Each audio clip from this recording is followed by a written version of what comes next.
Hello students, I am Kalpana Mishra and welcome back to my YouTube channel. Students, आज की इस video में हम करेंगे पंजाब बोर्ड का जो टर्म 1 का क्वेश्चन पेपर है उसका सॉल्यूशन, ठीक है, विद रीज़न के साथ। तो ये किसी बच्चे का क्वेश्चन पेपर है, तो पहले से ही कुछ टिक्स लगे हुए हैं, जो भी उसने राइट रॉन्ग किए मैं अपनी तरफ से आपको राइट आंसर्स बताऊंगी। In which seasons are kharif crops grown. Kharif crops कौन से सीजन में ग्रो होती है? तो मैंने आपको इसके लिए बताया था ना कि खरीफ क्रॉप कौन से सीजन में ग्रो होती है। कई बार हमने एमसीक्यू की प्रैक्टिस की थी इसमें। तो खरीफ क्रॉप्स ग्रोन कब होती है? खरीफ क्रॉप ग्रोन होती है रेनी सीजन में, ठीक है। नेक्स्ट है which weedicide are use to remove weeds from the crops. कौन सी वीडीसाइड यूज होती है वीड्स को क्रॉप में से खत्म करने के लिए? वो है 2,4-D। Next, which of the following micro organism can be see only the with help of the microscope. Microscope से हम कौन से माइक्रो ऑर्गेनिजम्स को देख सकते हैं? बेटा ऑलमोस्ट जितने हमने एमसीक्यू रिवाइज किए थे ना, चाहे वो लाइव क्लासेस थे या फिर एमसीक्यू प्रैक्टिस थे, सारे वहीं से आए, कुछ भी अलग नहीं आया, ठीक है। तो वायरस, ईस्ट, बैक्टीरिया, तो राइट आंसर क्या है? हम इन सब को जो है किससे देख सकते हैं? माइक्रोस्कोप से देख सकते हैं। इसलिए इसमें क्या है right answer? All of the above, ठीक है। Next question number 44, the modern method of the irrigation is. Irrigation का मॉडर्न मेथड कौन सा है? देखो, धेकली है, रोहाद है, चैन पंप है, ये सब हमने देखा था ना पुराने टाइम में होता था। तो मॉडर्न मेथड में कौन सा आएगा? स्प्रिंकल सिस्टम, ठीक है। The most common carrier of the communicable disease. कौन कम्युनिकेबल डिसीज को सबसे ज्यादा कैरियर करता है? हाउस फ्लाई, ठीक है। नेक्स्ट है the process of conversion of sugar into alcohol. Sugar को अल्कोहल में चेंज करना है, तो वो क्या होता है? शुगर को अल्कोहल में चेंज करने की प्रोसेस को बोलते हैं fermentation. Next, which of the following is an antibiotic. इनमें से एंटीबायोटिक कौन सा है? स्ट्रेप्टोमाइसिन, ठीक है। नेक्स्ट देखते हैं question number 48, sodium metal is stored in. Sodium metal को किस में स्टोर किया जाता है? सोडियम मेटल को जो है कैरोसिन ऑयल में स्टोर किया जाता है। विच of the following is non metal. इसमें से कौन सा नॉन मेटल है? कार्बन जो है इसमें नॉन मेटल है। Metal which is found in liquid form, mercury. Mercury एक ऐसी मेटल है जो लिक्विड फॉर्म में पाई जाती है, ठीक है। नेक्स्ट देखते हैं, name the gas release when the metal react with acid. जब मेटल, कोई भी मेटल, ऑलमोस्ट, जब हम कहते हैं ना ऑलमोस्ट मेटल जो है एसिड के साथ रिएक्ट करके हाइड्रोजन गैस प्रोड्यूस करती है, ठीक है। With next question number 52, which of the following gas is support in combustion. किसी भी चीज को जलने में कौन सी गैस हेल्प करती है? ऑक्सीजन, ठीक है। Next, which of the following is a combustible substance. जो जल सकता है, कौन सा कंबस्टिबल सब्सटेंस है? पेपर। आपने अगर रिवीजन की होगी ना सारे एमसीक्यू की, तो सारे एमसीक्यू हमने रिवाइज किए हुए हैं। Next question, the condition for the combustion are. Combustion के लिए कौन सी कंडीशन होना जरूरी है? फ्यूल भी होना जरूरी है, एयर भी होना जरूरी है, और इग्निशन उसका टेम्परेचर भी होना जरूरी है। तो राइट आंसर इसका क्या हो गया? B. Next, which extension fire of the electric wire and electric instrument, which of the following is not use. इसमें से किसका यूज नहीं कर सकते हम? किस में? बिजली से लगी हुई आग को बुझाने में। तो वाटर का, क्योंकि वाटर क्या होता है? गुड कंडक्टर ऑफ इलेक्ट्रिसिटी, और हमें करंट लग जाएगा, ठीक है। Next question number 56, in which book is recorded of the endangered species. Endangered species मतलब जो खत्म होने की कगार में बनी हुई है, उनका रिकॉर्ड किस में रखा गया है? उनका रिकॉर्ड रखा गया है रेड डाटा बुक में। नेक्स्ट है, the increase in the level of which gas cause global warming. Global warming का कारण कौन सी गैस इंक्रीजिंग बन रही है? Carbon dioxide. Next question, question number 58, the species found in a particular area is called endemic species. देखो कई बच्चे इसमें कंफ्यूजन है, कंफ्यूज क्या है कि मैडम ये flora and fauna, flora and fauna नहीं आएगा। Flora and fauna special plant और एनिमल के लिए, अगर स्पीसीज की हम बात करें तो वो एंडेमिक है, ठीक है। Next question, question number 59, which out of the following cell organ in found in the plant only. इनमें से कौन सी सेल है जो सिर्फ प्लांट में होती है? वो कौन सी सेल है? क्लोरोप्लास्ट। क्योंकि प्लांट का कलर ग्रीन होता है ना, तो वो ग्रीन कलर किस में होता है? सिर्फ प्लांट्स में होता है, और वो किसके कारण होता है? क्लोरोप्लास्ट के कारण, ठीक है। Who discover the cell? Robert hook.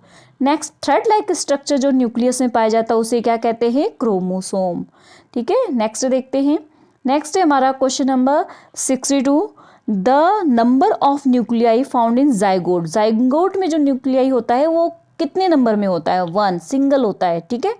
By which process is tadpole develop into adult. Tadpole जो है एडल्ट में डेवलप होता है कौन सी प्रोसेस से? मेटामॉर्फोसिस, ठीक है।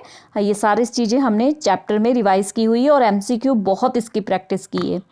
An amoeba on fission produce 2 amoeba, ठीक है। फिजन से 2 अमीबा प्रोड्यूस होते हैं, ठीक है, टूटकर। इस टाइप के असेक्सुअल रिप्रोडक्शन को हम क्या कहते हैं? Binary fission.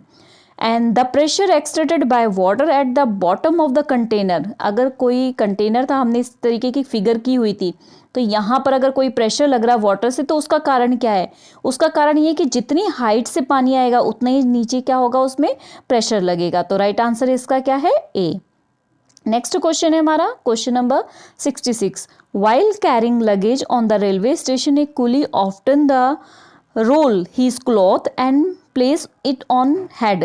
This is due to, वो क्या करता है कुली? अपने सिर पे कपड़ा लपेट के रख लेता है। इससे क्या होता है? जो फोर्स होता है ना, वो क्या हो जाता है?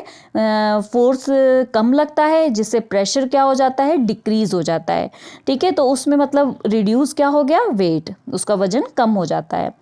नेक्स्ट फोर्स इज क्या है? पुश और पुल एन एन ऑब्जेक्ट, उसको फोर्स कहते हैं, ठीक है। चलिए नेक्स्ट करते हैं question number 68, a camel can easily walk कहाँ पर?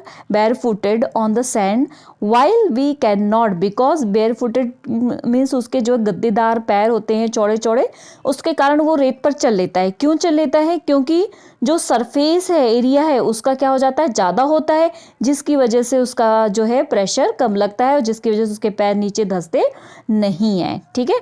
तो सरफेस एरिया जो है उसका ज़्यादा हो जाता है, इसलिए वो क्या कर सकता है? आसानी से चल सकता है, ठीक है। तो सरफेस एरिया क्या हो गया? Surface area of the foot of A camel is more, इसके कारण वो क्या होता है? इजीली चल सकता है।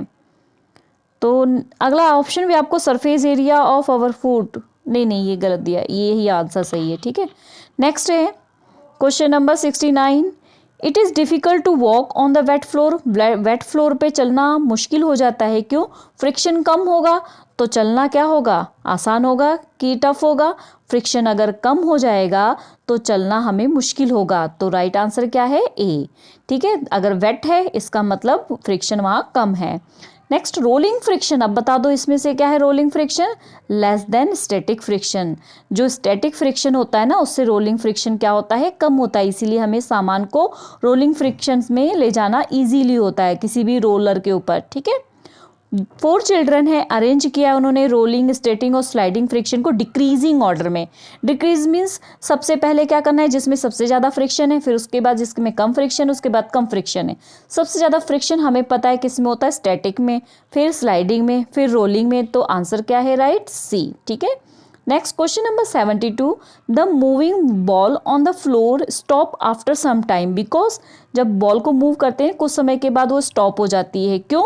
क्योंकि friction force act on in, उसके ऊपर फ्रिक्शन फोर्स एक्ट करता है, जो कि उसको फोर्स लगता है आगे की तरफ, तो फ्रिक्शन उसको क्या करती है? रोकती है। तो राइट आंसर इसका क्या हो गया? सी। नेक्स्ट करते हैं क्वेश्चन नंबर 72, कई बच्चों को इसमें प्रॉब्लम थी, ठीक है। What is the angle of the reflection if the angle of incident is 45 degree?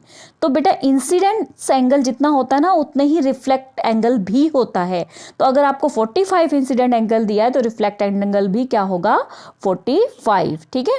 Next question, question number 74, when the angle between two plane mirror is 60 degree, number of image formed are। तो अगर plane mirror को आपको 60 degree angle दिया है तो ये बताओ कि ये इमेज कितनी फॉर्म्ड होगी। देखो सबसे पहले इमेज फॉर्म करने का फॉर्मूला होता है 360 अपॉन थीटा -1। देखो अगर 1 मिरर दिया है, एक मिरर दिया है, तो आपका कितना डिग्री का होता है? 180 डिग्री का होता है। लेकिन अगर 2 मिरर दिया है तो हमने क्या करना है? 360 लिखना है। और थीटा मतलब जो आपको यहाँ पर एंगल दिया हुआ है, ठीक है। तो आपको कितना एंगल दिया है? यहाँ पर 60 डिग्री दिया है, ठीक है। तो अब यहाँ पर क्या करेंगे हम? 360 अपॉन 60 -1, 0 से 0 कैंसिल हो गया, ये कैंसिल हो गया, कितना आ गया? 6 -1 आपका कितना आ गया आंसर? 5, ठीक है। तो ये चेक कर लो, आपका 5 answer is right. Question number 75, image formed by a plane mirror. Plane mirror में कैसी इमेज फॉर्म्ड होती है? वर्चुअल। ठीक है, अगर आपको रियल एंड वर्चुअल इकट्ठा दिया होता तो भी वो सही थी, और अगर सिर्फ रियल और वर्चुअल दिया तो राइट आंसर इसका वर्चुअल है। ठीक है, ओके स्टूडेंट्स, आई होप ये क्वेश्चंस आप जल्दी जल्दी बताओ मुझे कमेंट में आपके कितने मार्क्स आए हैं। ठीक है, कितने आंसर सही गए हैं। ओके।